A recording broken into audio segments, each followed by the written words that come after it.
EGX Digital, and welcome to Working Together Best Practices for Cross-Discipline Development. I'm Roz Tuplin, and I'm here today with Ahmed El-Badawi, Jade Leamcharaskul, and Stuart Ville from Game Dev London.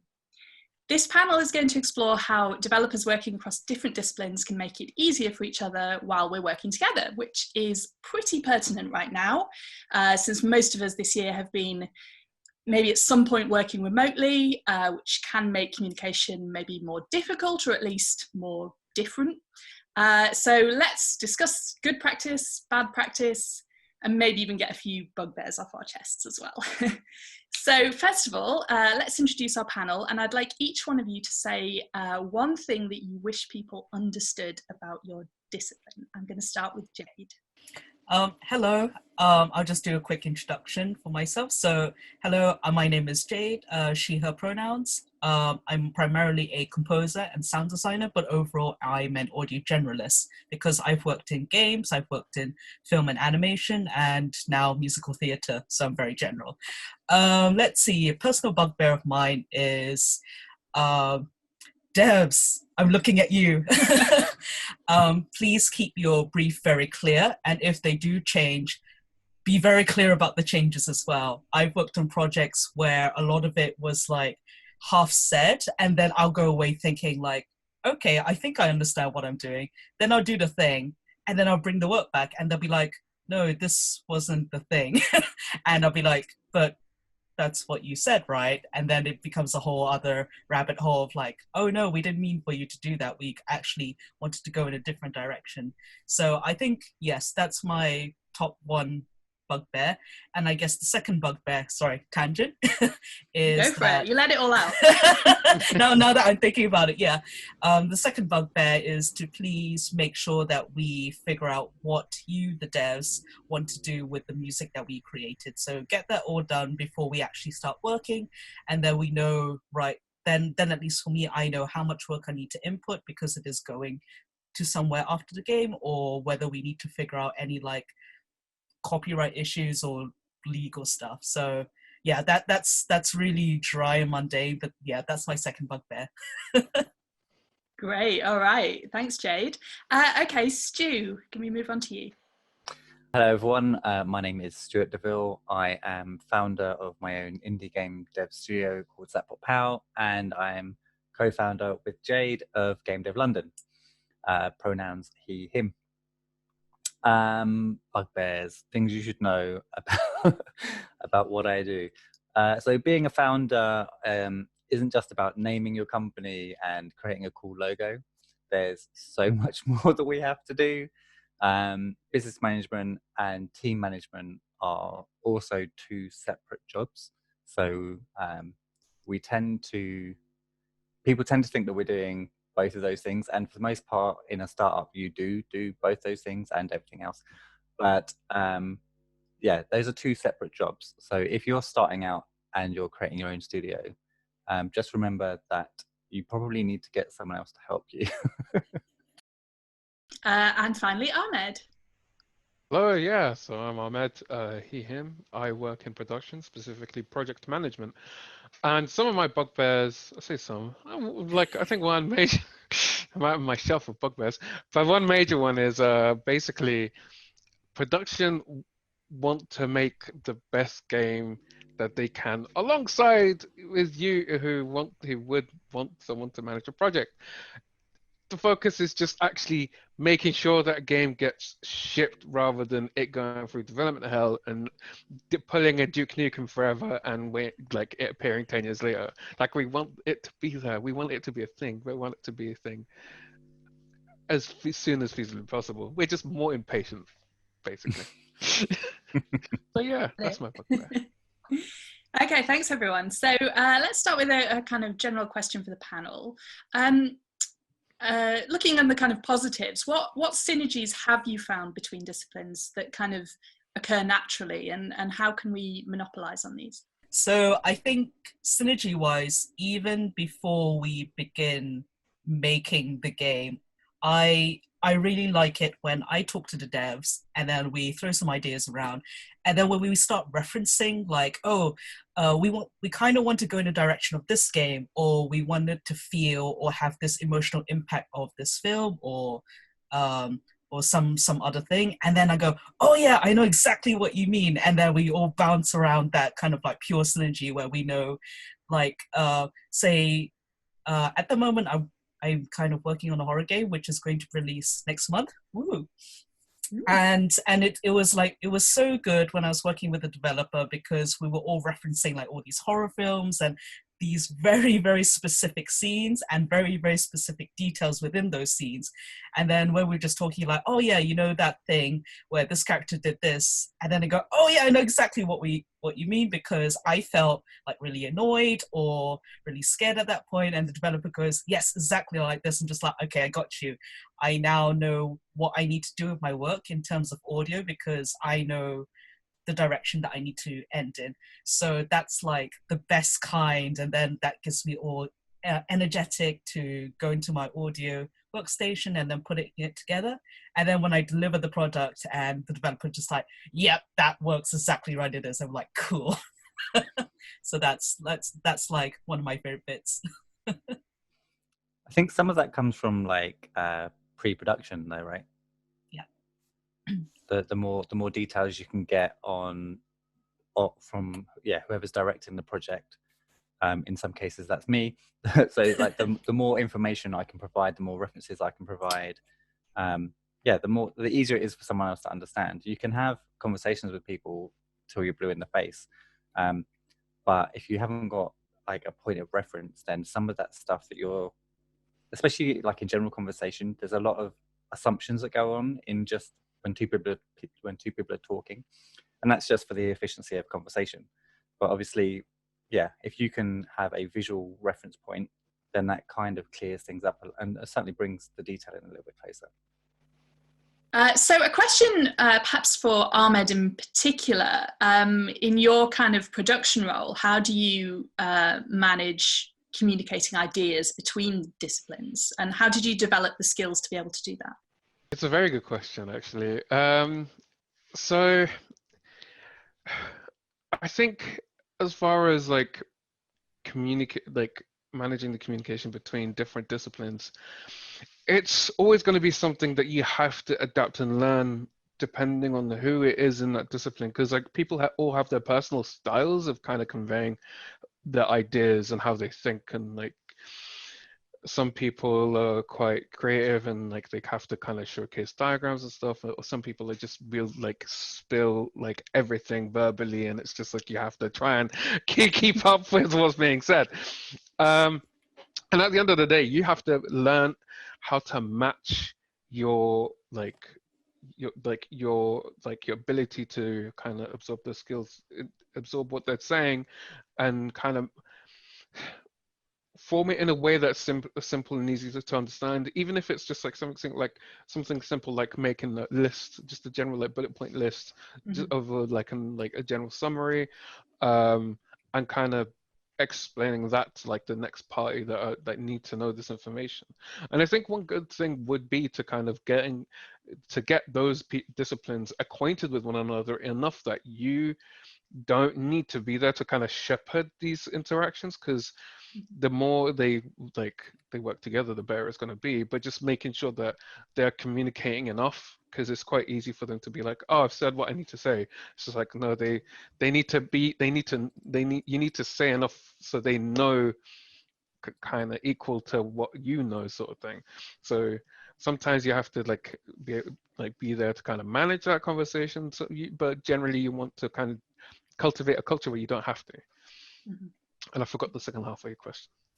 Oh, I suppose I was going to say, how did you kind of develop those skills? You know, how do you grow in that role and kind of learn to understand the needs of developers who maybe do something that you have no experience of yourself? Yeah, I mean, it's extra pertinent because I'm actually quite new in regards to like being in the industry. But it's like these kinds of skills aren't unique to game development. Like this is something that I learned before when like managing projects of like health products and what have you, like it's a case of like someone has an idea and it needs to get translated, and even it doesn't even need to be even a professional role. Like hell, if you're, say for example, you're playing like a you're playing D&D, yeah, and you're the DM, and you need to convey to the DM what your character wants to do in a way that kind of translates on the game in the game world and in a way that the DM then makes it so it doesn't like, so he can like, they can maintain like your fun and everything, and like you can all have a good time. So it's all about kind of making sure that you're like, you have clear and concise communication, and making sure that other people kind of have that too, because you don't want to be in a game where like you're having fun but the person next to you is having a horrible time because they're not able to really like say what they want to say, or like if their needs are a bit different, you like, and the DM doesn't really understand that, you need to be able to kind of step in sometimes, like there's just a person on the table, because you're all in it together. And that's the same with games, you're all in it together. Like you all like, I hope you all want to make a really fantastic game that people enjoy and you enjoy making.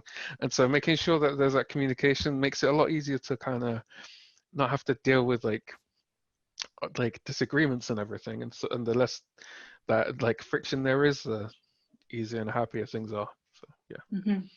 Sure. Conflict is something that obviously you kind of want to avoid, and you want to avoid there being kind of blockages to processes, or you know, people being obstructive in any way, or not calling anyone out here, but has anyone found that there are like disciplines which have particular continual conflicts between their own discipline and that discipline? You know, not obviously intentional, but yeah, where they kind of find they're always bumping heads with this department, and how can those things be resolved? Stu, you had thoughts on that? Yeah, so I would say from a like, because obviously I run a studio, I would say that the two types of conversation that clash the most are those doing something very practical like programming, and those doing something very creative like the art department. Bridging a gap of communication between those two people. Even for me myself, like I know I've been before I got into what I'm doing now, I was a freelance creative, so I'm very much a visual person, a visual learner.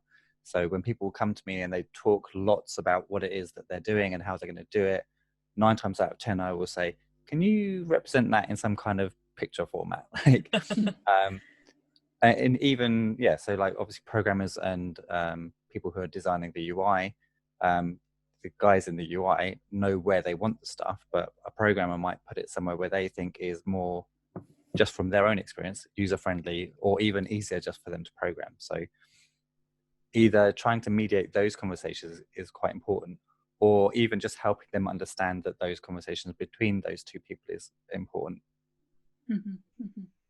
I'm interested to hear, Jade, I mean, you must have kind of, with your role in music and audio, you must kind of end up working with almost everyone across the development process at some point. So what kind of challenges have you encountered, and what can music and audio people do to communicate their needs? That's a really good question, and personally, yes, I've worked with almost everyone, or I've seen almost everyone's kind of like work, because I'm the type of composer who'll be like, oh, do you have any artwork, or do you have any like gameplay videos that I can watch? Because when I'm trying to visualize the audio, however, or how I can hear the audio basically is like, I'm very much also a visual person as well. Like if I see a lot of like greens and blues, then I try to create an audio soundscape that would either complement those color palettes or not, depending on what the direction is.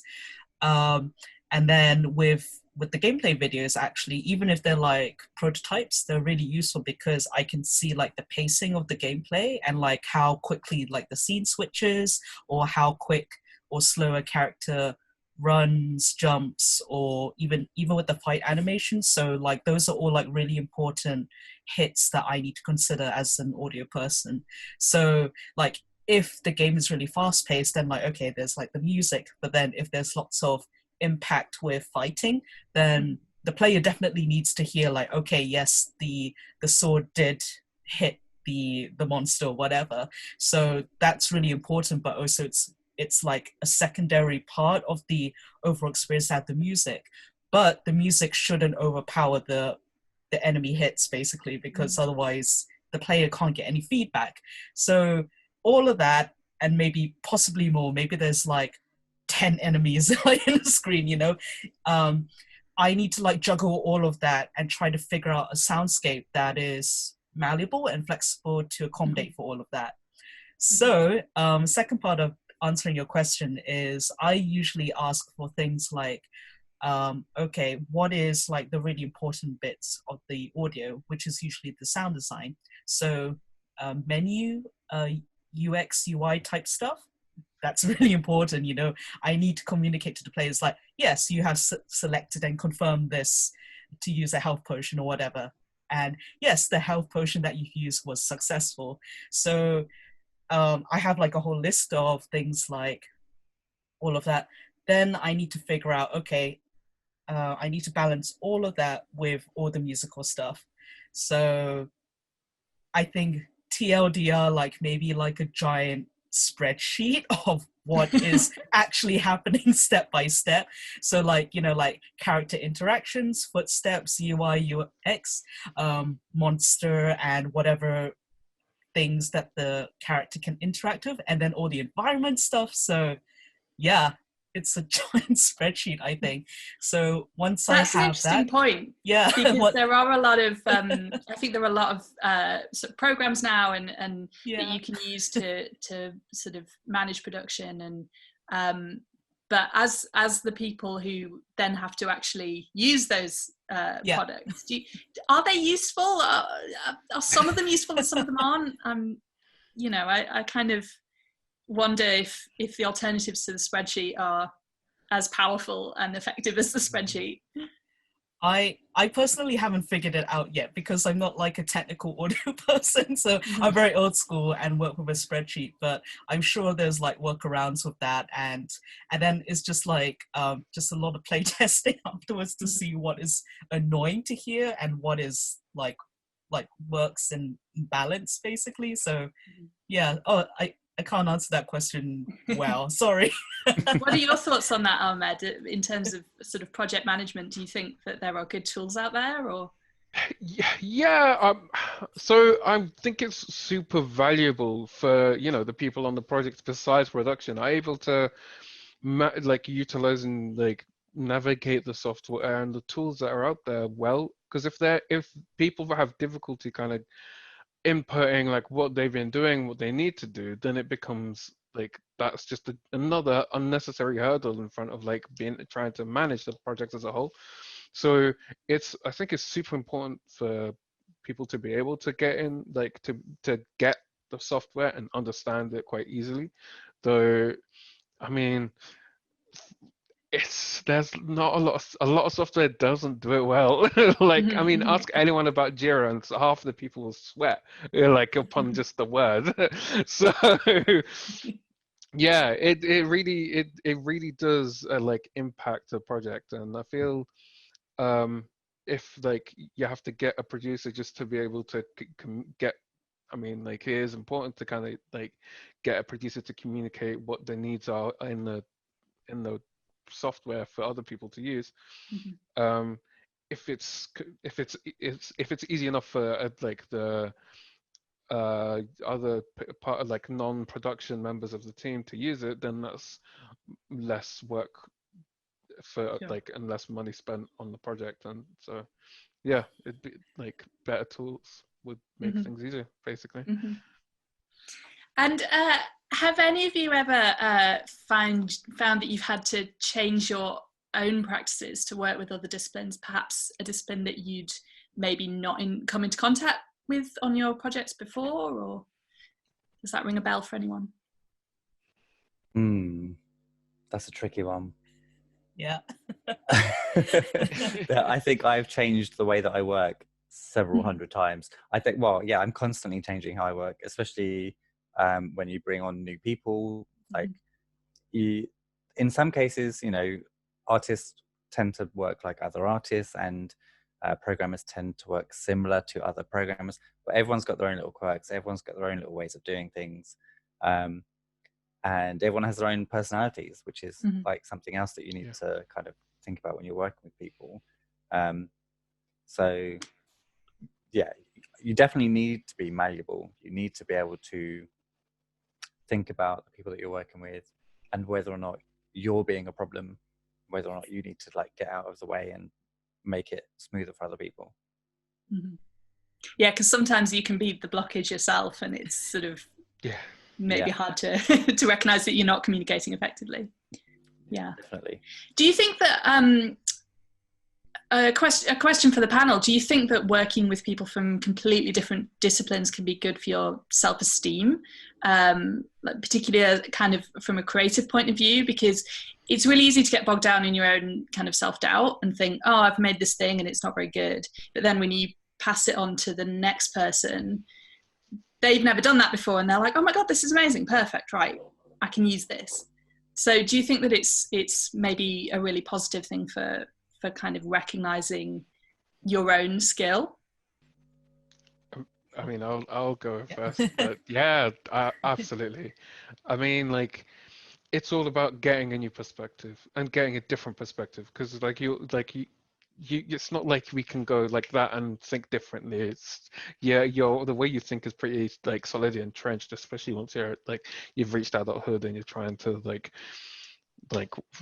live life essentially. So having other people kind of give comment and critique and like support like from a different perspective, just not even something that deep, just understanding what they're saying, because it's from a different like way of thinking. You'll realize gaps in your own knowledge, because you just like you won't recognize some things. You're like, oh, okay, what is that? Oh, how did they get to that point? Oh, I see. And like you build on it, so you like the more gaps you identify in your own way of thinking, the stronger your own way of thinking gets. But at the end of the day, you're all like, there's no such thing as like the ultimate way to think. It's all a process, and like it's all, you need to constantly keep getting those different perspectives to keep working well. Yeah, that's for sure. Like there's been quite a few times now that I think about it where like I've had to work with someone and I've listened to their point of view on something and I've gone away thinking, nah, they're wrong. And then I think about it for a little bit longer and I come back and I'm like, do you know what? I'm wrong. They're completely right. And then you come back into that situation. Hopefully you didn't leave it and burn it on fire. Hopefully like you left it quite amicable so that you can come back and just be like, look, I was wrong. You're absolutely right. Let's do it this way, or whatever the situation might be. Yeah, you definitely, again, it's just about being flexible and not being rigid yourself, really.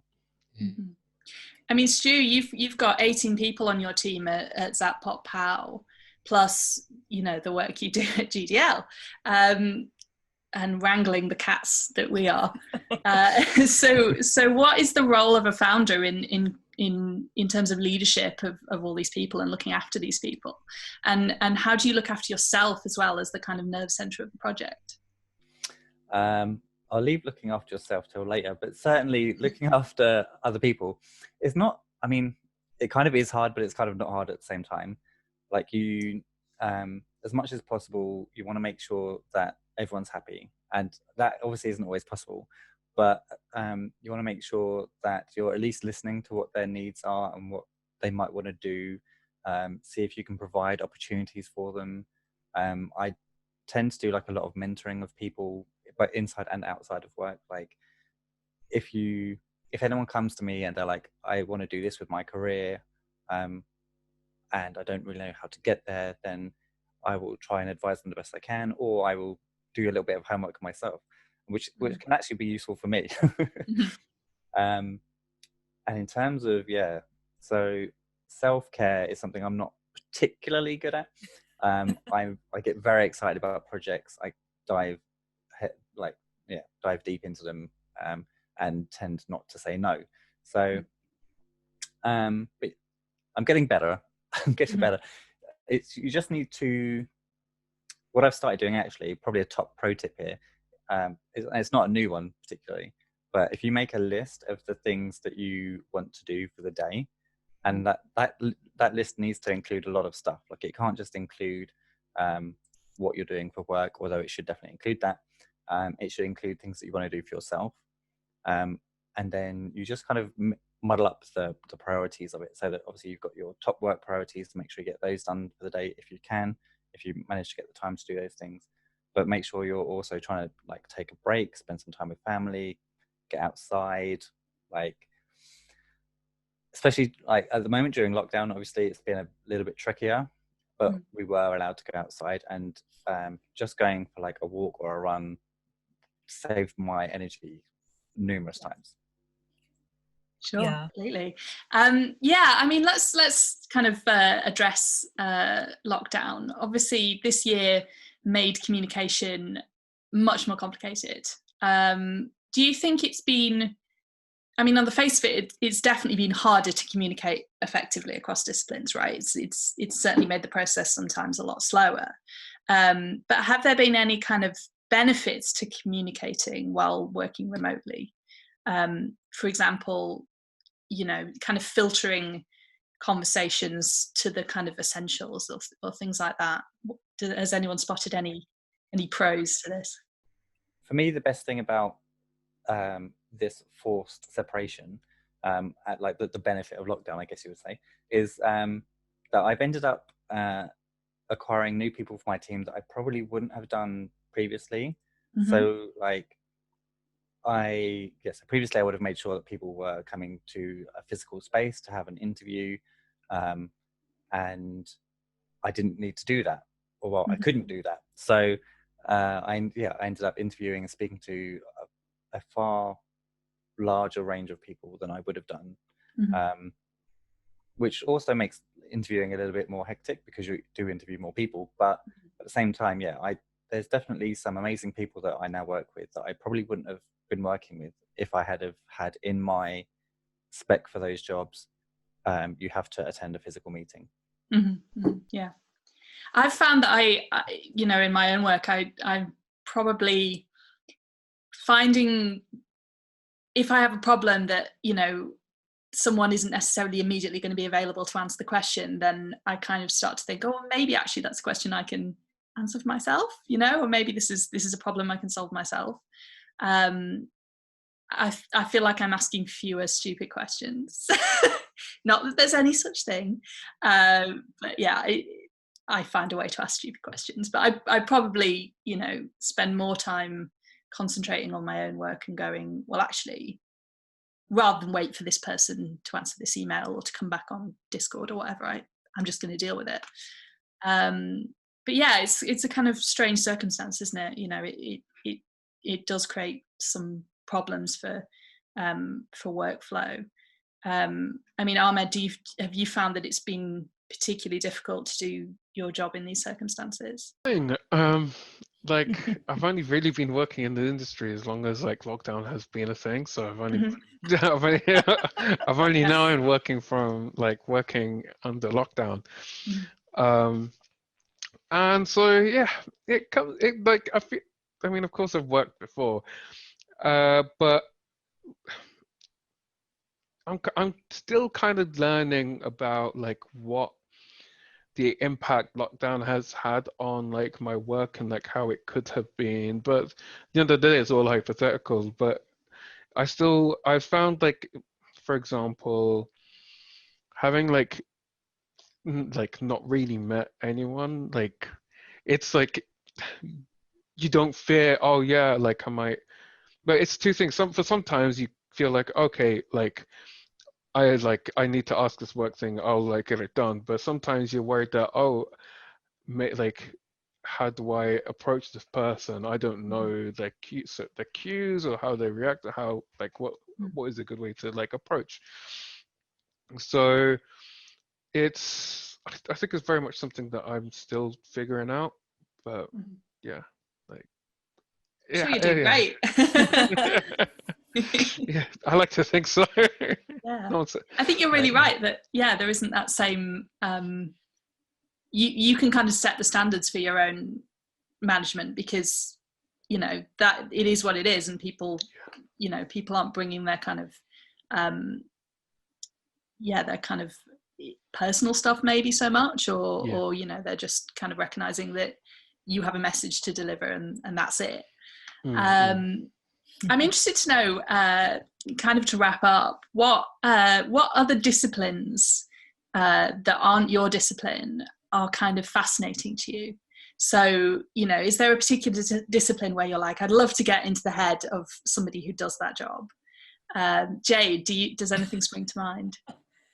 Oh my goodness, everything that is not maybe like audio related. I mean, like, oh, I don't think I can really answer that question, but really, like, I think everything, just because, like, because audio is like a creative thing, but it's also a really weird thing where you can't, like, if you hear something, you'll be like, yeah, that works, but it's so difficult to articulate why or how, especially if you're talking to someone like without any kind of musical or audio technical vocabulary or knowledge, and then just like, so like I can say like, oh yeah, that sounds really blue, and just like, what the hell does that mean? Yeah. Right? But I think in terms of getting into the headspace of someone else, I think any kind of headspace that is not audio related will be really, really interesting, because I always see something at like through an audio lens. So if I maybe talk to a UI or UX person, that will be really cool, because it's like, oh yeah, we're pretty much doing the same thing, but we're just like menus and buttons and like creating the experience just through that, and just like, but that is so technical in itself, and it's not just like as openly creative in a way of just like, oh yeah, I'm just gonna like do concept art and that's just like anything, and like there is a story there. But for like, say like UI, that's like that there is a story, it's just very, very in a very, very structured way, basically. So maybe UI, I don't know, but then programming is also interesting because I have no idea how that works at all. Yeah, everything. Yeah, okay, we've got one bit for everything / UI UX. Who fascinates you? I tend to think that programmers are the people that fascinate me, but at the same time, when I look at what they do, it like just looking at it gives me a headache, and I'm like, there's no way. Even at the beginning of my like journey into game development, I tried to do programming, although mostly through logic bricks, which is potentially a curse word for programmers out there. But like, and even that, I got it wrong at certain points, and then I got as far as I could get with logic bricks before I started talking to people about the problems that I was having, and they were like, yeah, well, if you just know a little bit of code, you could fix that. And I was like, I can't even begin to. I'm such a visual person. You can ask me to draw anything you want. You can ask me to model anything you want. You can ask me to paint anything you want. You can ask me to build stuff physically, like statue structures, whatever. Fine. Code, nah. Wow. Just no. I'm going to hold you to that. I'm going to ask you to build me a statue. I used to do set design for theatres, so. Oh wow! Okay. I can build stuff. Okay. Roz Tuplin statue commissioned. There we go. So Ahmed, who interests you? Whose mind would you like to leap inside?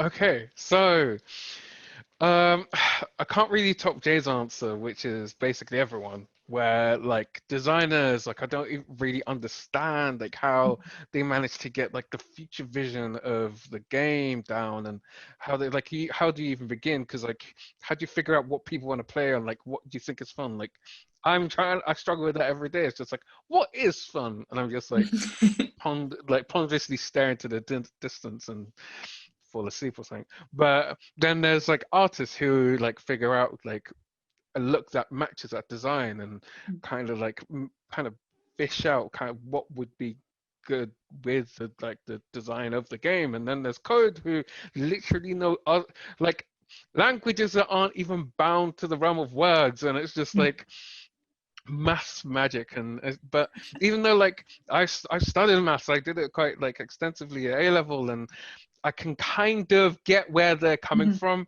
but then I look at code and I cry tears of blood.